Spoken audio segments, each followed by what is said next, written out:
Hello, this is Microphone Media. Please like, subscribe, and share. Thank you. ሰላም ጤና ይስጥልኝ። እንደምን ዋላችሁ እንደምን አደራችሁ። በመላው ዓለም ላይ ያላችሁ አድማጮቻችን ሰላም ለእናንተ ይሁን። ይህ ማይክሮፎን ሚዲያ ቁጥር 2 ነው። ለማይክሮፎን ሚዲያ ቁጥር 2 አዳዲስ የሆናችሁ ደግሞ አዲሱ ቻናላችን ነውና ሰብስክራይብ ያላደረጋችሁ ሰብስክራይብ አድርጋችሁ የደወል ምልክቷን ተጫኑ፣ ኦሉ ምትለዋም ተጫኑ በሏቸው እያሉን ነው። ለምን አዲስ ቻናል ስለሆነ በየጊዜው ደግሞ በአሁኑ ጊዜ ምን ላይ እንዳለች ኢትዮጵያ እያያችኋት ነው። ለሌላ ውድመት ደግሞ እየተዘጋጀ ነው ያለው አብይ አህመድና ሁሉንም ነገር እየተከታተልን በአማርኛ መላው የኢትዮጵያ ሕዝብ እንዲሰማው ወደ እናንተ የምንመጣበት ነው። ላይክ ሼር በማድረግ ይህንን ቻናል በፈጣን ሁኔታ በማደግ ያለ አበረታቱን እያልን ሌላ ምንም የምንጠይቃችሁ ነገር የለም። አድማጮቼ ገንዘብ ስጡን ምናምን አንልም ብለን አናውቅም። እኛ ከጀመርን ጀምሮ የምንችለውን ለሕዝባችን ለማድረግ የቆምን ልሳን ለሌላቸው ልሳን ለመሆን የተቀመጥነን። ለምሳሌ ለአፋር ህዝብ ልሳን ሆኖን ባካችሁ ሚዲያ የለንም፣ የሚያቀልን ሰው የለም፣ እኛ ማለቃችን ነው ብለው ብዙ ጊዜ ይጽፈውልን ነው። አሁን ሪፖርት እናደርግላችኋለን። ከአፋርም ከተለያየ ቦታም እየተደወለ የሚነገረን ያለው እና ዛሬ በሚገርም ሁኔታ ስልክ ደውለው መልስ ሰጥተውናል። ምን እንዳሉን አሁን ከዚህ በፊት ሪፖርት ላደረግነው በአማርኛም በትግርኛም ማይክሮፎን ሚዲያ ቁጥር 1 እና ማይክሮፎን ሚዲያ ቁጥር 2 ላይ ያቀረብነውን ሪፖርት መልስ ሰጥተውናል። ምንድነው ያሉት? ካዱ ወይ አመኑ ወይስ ሌላ ተናገሩ ወይ? ይህንን ወደ እናንተ እንሰጣችኋለን። ሌላ ደግሞ በጣም በሚገርም ሁኔታ በሚያሳዝን ሁኔታ ከአፋር ታፍሰው የተወሰዱ አሉ። እነማን ናቸው የታፈሱት? ለምንድን ነው የታፈሱት? ወዴት ነው የተወሰዱት? ይህንንም አጠር አድርገን እናመጣላችኋለን። አሁን ነው ደውሎ ከአፋር ታፍሰው የተወሰዱትን ስለነሱ የነገሩኝ። እሱ እንዳለ ወደ እናንተ አመጣላችኋለሁ። እስከ መጨረሻ ከኛ ጋር ቆዩ። እንደነገርናችሁ ግን ካሁን ጀምሮ ላይክ በሉት አድማጮች። ምክንያቱም ላይክ ካረጋችሁት ዩቱብ ደግሞ በሰፊው ይዘረጋዋል። ብዙ ሰው ደግሞ እንዲያየው፣ እንዲጠነቀቅለት፣ እንዲማርለት። እንደዚህም ባለስልጣኖች ሰው ሁሉ እያየው ነው። 30-40 ሺህ ሰው እያየው ነው። ብዙም ወደኛ እየደወሉ እየነገሩን ነውና ይህንን ነገር መልስ እንስጥበት፣ እናስተባብል። ከቻልንም ለማይክሮፎን ሚዲያ አንዳንድ ነገር እንበለው ብለው ነው የደወሉት። ግን እኛ ምን እንዳሉን ብቻ እንነግራችኋለን። በሱ እንጀምርላችሁ። እንዳውም አድማጮቼ እኛ አሁን ከዚህ በፊት በማይክሮፎን ሚዲያ እና በማይክሮፎን ሚዲያ ቁጥር 2 ሪፖርት ያደረግነው ያለ አይደለም። ግን ድንገት ያልሰማችሁት አዳዲስ ልትገቡ ስለምትችሉ ምንድነው ሪፖርት አድርገን የነበረው? አፋር የምትተዳደረው ያለችው የአፋር ባጀት በሙሉ የሚበሉት የሚወስዱት ያሉት የአፋር መድኃኒት ሁሉ የሚመጣውም ለአፋር ተብሎ ብቻ በእርዳታም ይሁን ከፌዴራል መንግስት የሚላከውም ይሁን ማንኛውም ነገር የሚደረገው ያለው የአወል አርባ የዚህ የፕሬዚደንቱ የምታየት ያላችሁ ልጆች፣ ወንድሞች፣ እህቶች ወይ ያጎት ልጆች ናቸው። ከነሱ ውጪ ወደ ፌዴራል መንግስትም ተልኮ ባለስልጣን የሆነ የለም። ከነሱ ውጪ አምባሳደርም ከተደረገ ማንም የለም። አፋር ውስጥ ያሉ ባለስልጣኖች ደግሞ በሙሉ ቁልፉን ተቆጣጥረውት ያሉት ልማት የሚባለው አፋር የሚባለው የግላቸው እንደሆነ በዝርዝር ልከውልን አቅርበን ነበር። ይህንን በአማርኛውም በትግርኛውም ስናቀርበው ብዙ ሰው ደውሎልናል ብለዋል። ከፌዴራል መንግስትም ከኦሮሚያ ፕሬዚደንቱ ጀምሮ እስከ አዲስ አበባ ከንቲባ አዳነች አቤቤ፣ ሽመልስ አብዲሳ እስከ ጠቅላይ ሚኒስትሩ ቢሮ ድረስ የሚደርስ የተያዘ የጥቅም አለ። የአፋር ህዝብ ተብሎ የሚመጣውን ከአዲስ አበባ አይወጣም።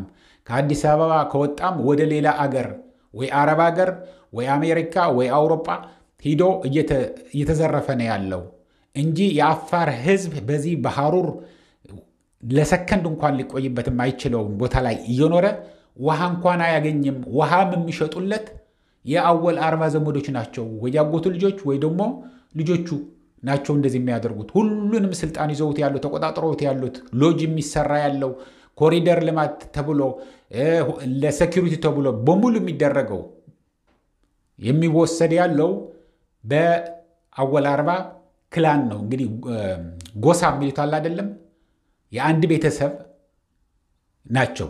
በጣም ብዙ ጎሳ አለ ኦሮሚያ ማን ነው አፋር ውስጥ ሶማሊያና አፋር በጎሳ በክላን የተለያየ ነው። አንድ አይነት ቋንቋ፣ አንድ አይነት ሃይማኖት፣ አንድ አይነት ህዝብ ነው ያቸው። ግን በቤተሰብ ነው የሚተዳደረው ያለው አፋር በቤተሰብ ከአንድ ቤተሰብ የወጣ ማለት ነው። አስቡት የወላጆቻችሁ ወንድም እህት ወይም እነሱ ያገቡ ወይ ደግሞ ልጆቻቸው ነው የሚያስተዳድሩት። ክልሉን በሙሉ ንብረቱን በሙሉ የሚዘረፍ ያለው በዛ ነው። ባጀት ተብሎ ለመንገድ ተብሎ የሚላከው በቢሊዮን የሚቆጠር ገንዘብ እነሱ ነው የሚከፋፈሉት።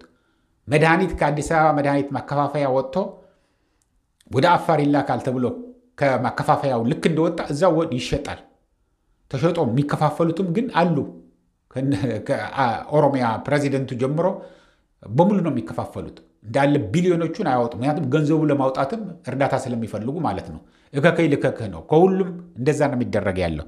ለዚህኛው ግን መልስ ደውለው የሰጡን በጣም የሚገርም መልስ ነው የሰጡን። እንግዲህ ያው ከዛ ከፕሬዚደንቱ ቢሮ አካባቢ ነኝ ልጁ ነኝ ወይ ወንድሙ ነኝ አለልህም፣ ግን ለምንድን ነው እንደዚህ ሪፖርት የምታደርግ ያለው ነው ያለን። እንግዲህ ሪፖርት ማድረግ ለምን ልትከለክለን አትችልም? እኛ ነፃ አገር ፍሪ ፕሬስ የሚፈቀድበት አገር ነው ያለ ነው። ኢትዮጵያ በሆን እሺ መጥተህ ልታስፈራራይ ትችላለህ። ልታስፈራራይ እንዳይሆን የደወልከው አልኩት። አይ ለማስፈራራት ሳይሆን እንድንነጋገር ብዬ ነው። ምንድን ነው የምንነጋገረው? የተሳሳተ ነው ካለ ይሄ ተሳስታችኋል በለን፣ ሀቅ ካልሆነ ይህንን ሀቅ አይደለም በለን። ትክክል ከተናገርን ደግሞ ትክክል ነው ግን አትናገሩት የምትል ከሆነም ተናገረን። ግን የምትለን ነገር እንሰማለን ወይ? ያው ከዛ በኋላ ታየዋለህ። ምንድን ነው የሆነው? ሪፖርት ያደረግነው አሁን እነዚህ 6 ሰዎች ጠቅሰን ከፍተኛ ስልጣን ላይ ያሉ ወይ ወንድም ልጃቸውም ልትሆን ትችላለህ፣ የአወል አርባ ልጅም ልትሆን ትችላለህ የምትደውለው ያለኸው፣ ወይ ወንድሙም ልትሆን ትችላለህ፣ ወይ ደግሞ ደውል ተብለህ ሊሆን ይችላል የምትደውለው ያለኸው። እነዚህ የጠራኋቸው ሰዎች ይሰሩበታል የተባለ ቦታ ንብረት ይሄ ያላቸው የተባለ ስህተት አለው ወይ? አይ እሱ ተወውና የአንድ ቤተሰብ አንድ ክላን ብቻ ወይ ደግሞ አንድ ጎሳ ብቻ አይደለም፣ ከሌላ ጎሳም ስልጣን ያላቸው አሉ። ግን አንተ ዋናው ሪፖርት የምናደርግ ያለ ነው ያ ሁሉ ባጀት የት ነው የገባው? ውሃ ሳመራ ውስጥ ለባለስልጣኖች አካባቢ ውሃ በቧንቧ ይላካል። ለድሃው ማህበረሰብ ግን በቦቴ አምጥታችሁ የምታከፋፍሉም እናንተ አይደላችሁም ወይ? የጠርሙዝ ውሃ ወይ ደግሞ ቦትልድ ዋተር አለ አይደለም፣ ይሄ ሃይላንድ የምንለው በተለምዶ እሱንም ፋብሪካ አድርጋችሁ የምታከፋፍሉት አንተ ከሆንክ የአወል አርባ ወይ ወንድምህ ወይ አንተ አይደላችሁም ወይ? ያ ሁሉ ቤተሰብ ያ ሁሉ ህዝብ እያለ ለምንድን ነው ህዝብ በውሃ ጥም የምትገድሉት? ውሃ እናመጣልሃለን ሰልፍ ውጣ እየተባለ የሚነገረው ለምንድን ነው? ይሄ ስህተት ነው ወይ? አይ አሁን ይዘረጋል ጦርነቱ ስለተነሳ ተቋርጦ ነው እንጂ ምናምን አለ። አሁንና ምንድን ነው ይሄ በሙሉ ሪፖርት ያደረግነው ስህተት አለው አላለንም። ስህተት አለው የሚል ያለው አይ ከሌላ ከጎሳችን ውጭም ባለስልጣኖች ከፍተኛ ባለስልጣኖች አሉ፣ በዝርዝር አድርገህ ላክልን፣ እሱን ደግሞ እናየዋለን፣ እልክልህ እችላለሁ አለ። በላክልኝ በዝርዝር ላክልኝና ይሄ መስሪያ ቤት የሚሰሩ አሉ ብለህ የምትላቸው የአፋር ተወላጆች ካሉ ወይ ፌዴራል መንግስት ወይ የክልሉ መንግስት ወይ ደግሞ ሌላ ቦታ የሚሰሩ ካሉ በመንግስት ተቀጥረው በመንግስት ደሞዝ የሚከፈላቸው በፌዴራልም ይሁን በክልል የሚከፈላቸው ካሉ ላክልንና ምን ያህል ጠቃሚ ነው ያ የሚሰሩበት ያለውስ ገንዘብ የሚገኝበት ነው ወይ? ገንዘብ የሚገኝበትን ቁልፍ የሆናችሁን ቦታ በቤተሰቦቻችሁ ወይ ባጎትህ ልጆች ወይ ወንድምና እህት ልጆች ወይ እህቶቻችሁ የገቡት ከሆነ የሚጠቆምበት ይሄ ስህተቱ ምንድን ነው? በዝርዝር ላክልን፣ እሱ እልክልሃለሁ። በጣም ጠቃሚ ቦታ ላይ ወሳኝ የሆነ ቦታ ላይ የሚሰሩ አሉ። ይህንን ግን በቃ እኛ ጋር ሳታጣራ አታውጣ ምናምን ያለኝ። እንግዲህ አሁን ስናወጣው ነው እንጂ መልሳቸው ያሉ ስልክ ደውለንም መልስ የሚሰጠን የለም ብዬ ነው የዘጋሁት። እና የእነሱ መልስ ደግሞ ሲልኩልን እናመጣላቸዋለን እንዳለ እነሱ የላኩትን እስከነ ወረቀቱ ምናምን እያሳየን እናሳያቸዋለን። እንልካለን ብለዋል። ከላኩት ያው በኮምፒውተር በስልክ ነው የሚልኩልን። እሱንም ስክሮል እያደረግን እናሳያቸዋለን። ደረሳችሁም ምስክር ትሆናላችሁ አንብባችሁ ምን ብላችሁ። ይህንን እያልኩኝ ወደ ዋናው ወደ ሰበሩ ደግሞ ልውሰዳችሁ አድማጮቼ። አፋር አሁን ነገ ቅዳሜ ይሁን አርብ የሚጀመር ባዛር አለ።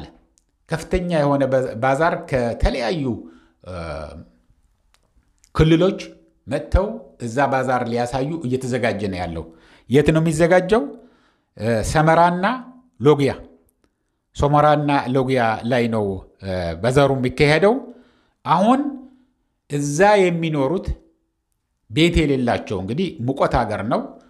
ቤት ከሌለ ዝም ብለህ የሆነ ፌስታልም ይሁን ምንም ይሁን ዘርግተው ለጊዜው አርፈው እዛ የሚተኙ ወይ ጎዳና ተዳዳሪ የሆኑ የአእምሮ በሽተኛ የሆኑ አይነ ስውሮች፣ መስማት የተሳናቸው ምስኪን የሚባሉት እነዚህን ከየጎዳናው በሙሉ ተጠርገው ታፍሰው በመኪናዎች ጭነው ከሰመራና ከሎጊያ በሙሉ ጭነው አውጥተው ባጃጅ ሹፌሮችንም ጭምር አውቆ እንዲያቆሙ ታግደዋል። ብቻ ልብሱ ያልቀየረ ንጹህ ነገር ያለበሰ ቤት የሌለው ተጠግቶ የሚኖር የተባለውን ድህነት ሊያሳይ ይችላል። አፋር ውስጥ ችግር አለ ተብሎ ድህነት ሊያሳይ ይችላል የተባለውን በሙሉ ታፍሰው ወደ ተወሰዷቸው መሰሉት 8 ኪሎ ሜትር ከዛ ከሎጊያም ይቅርታ 40 ኪሎ ሜትር ርቀው ሶቆጣ የሚባል ሶቄጣ በሉት ሶቄጣ እንግዲህ አክሰንቱ ትንሽ ከበድ ካለኝ አርሙኝ የተባለ ቦታ የአውራ ጎዳና ሊሰራበት ተብሎ መንገድ ሊሰሩ የተሰራ ዝም ብሎ ኮንቴይነሮች አሉ። እዛ ኮንቴይነሮች ላይ ወስደው ከምረዋቸዋል። ይሄ ባዛሩ ሲያልቅ ተመልሳችሁ እንወስዳችኋለን ወደ ነበራችሁበት። ባዛሩ እስኪያልቅ ድረስ ግን ከዚህ እንዳትወጡ፣ ባዛሩ ሳያልቅ ከዚህ ወጥቶ የሄደ ግን እስከ ወዲያኛውንም እናባረረዋለን ከሳመራም ከሎጊያም ተብለው እዛ ወስደው አጭቀዋቸዋል። በቂ ውሃ የለ፣ በቂ ምግብ የለ፣ ምን እንደሚሆኑ አማያውቁ እልም ያለ በረሃ ነው። ከዛ ከካምፑ በስተቀር የአውራ ጎዳናው ካምፕ በስተቀር ሌላ መኖሪያ የለም። እዛ አካባቢ ዝር ብሎ የሚያልፍ ምንም ነገር የለም። ጨለማ ነው፣ እልም ያለ ጨለማ ምድረ በዳ ነው። ውሃ ወስደው ካልሰጧቸው፣ በቂ ውሃ ምግብ ወስደው ካልሰጧቸው እነዚህ ሰዎች እዛም ሊያልቁ ይችላሉ። ግን ድሃ አለ እንዳይባል ድሃ ጠል የሆነ ይሄ ብልጽግና መንግስት ከአፋር ከሳመራና ሎጊያ ሁለቱም ቦታ ላይ ነው ይሄ ባዛሩ የሚካሄደው። እንዳለ ተጠራርገው ወስዶ እዛ ዳምፕ አድርጓቸዋል። ኧረ እባካችሁ ልሳን ሁንን፣ ህዝብ እየተሰቃየ ነው። ህዝቡ ታፍሶ ተወስደዋል። ምንም ነገር መስማት የማይችሉ ራሳቸው መርዳት የማይችሉ ከሰው ለምነው የሚተዳደሩ ልብስም ምናምንም የሌላቸው አንድ ሴት በእውነት ሲናገሩ አንድ ሴት ነበረች፣ 2 ልጆች አሏት አለ። ምንም ልብስ የላትም። በቃ የተቀዳደደ ጡቷንም ሁሉ መናዋንም ይታያል አለ። ይሄ ያሉኝ ነው የምነግራቸው ያለሁኝ። በቃ እና እያለቀሱ ነው የነገሩኝ። እንደዚህ በቃ ጉድ ነው የምትለው ታፍሶ ምንም አእምሮ በሽተኛ የሆኑትን በሙሉ ድሃ እንዳይታይ ተብሎ ድሃ ጠል የሆነ መንግስት እንደዚህ አድርጎ ወስዶ ወደ ሶኮቲያ ነው ያሉት። አርሙኝ አድማጮቼ፣ ጻፉት ትክክለኛው የመንደሩ ስም። እዛ ወስደው ጥለዋቸዋል ብለዋል። ይህንን እንግዲህ የኢትዮጵያ ህዝብ ሆይ ስማ። አዲስ አበባም ድሃ ጠል ስለሆነ ምንድን ነው የተደረገው? ነዋሪ በሙሉ ተነቅለው እንዳለ ነው ከአዲስ አበባ ተጠርጎ የወጣው። በአዲስ መጤዎች ተሞልተዋል አዲስ አበባ። ቦሌ ክፍለ ከተማ በስተቀር ሌላው በሙሉ ፈርሶ ተልከዋል። ደግሞ አንድ ቦታ ላይ አይወስዱህም። ከጨርቆስ ካነሱ አሁን አንድ ወስደው አንድ ቦታ ላይ አያስቀምጡህም። እድርህን፣ ቀብርህን ሁሉ ክርስትናም ሰርግም ምናምን አብሮ ማሳለፍ 7 ዞሩ ይኖርበት የነበረ ማለት ነው። አብይ አህመድ ትናንትና በሻሻ መጥቶ እንዳለ ጥርግርግር አድርጎ ያ ሁሉ ታሪካዊ የሆኑ ቦታዎች እንደነ ፒያሳ የመሰሉ 4 ኪሎ የመሰሉ ካሳንቺስ የመሰሉ እዛ መጀመሪያ ያገሩን አካባቢውን የቄራ አካባቢ ይሄ ንፋስ ስልክ መሄጃ አካባቢ ይሄ በሙሉ አዲስ አበባ የተመሰረተበት ነው። ለጋራ አካባቢ እንዳለ አፍርሶ አውጥቶ ጥሏቸዋል። ልክ እንደዚህ ደግሞ ከሳመራና ሎጊያ አውጥቶ የአወል አርባ ብልጽግና ጥሎናል፣ ባካችሁ ልሳን ሁኑን ብለዋል። ይኸው አስተላልፈናል። እስከሚቀጥለው ጊዜ ድረስ ላይክ ሳታረጉ እንዳትወጡ። ደህና ዋሉ፣ ደህና ደሩ። ቻው።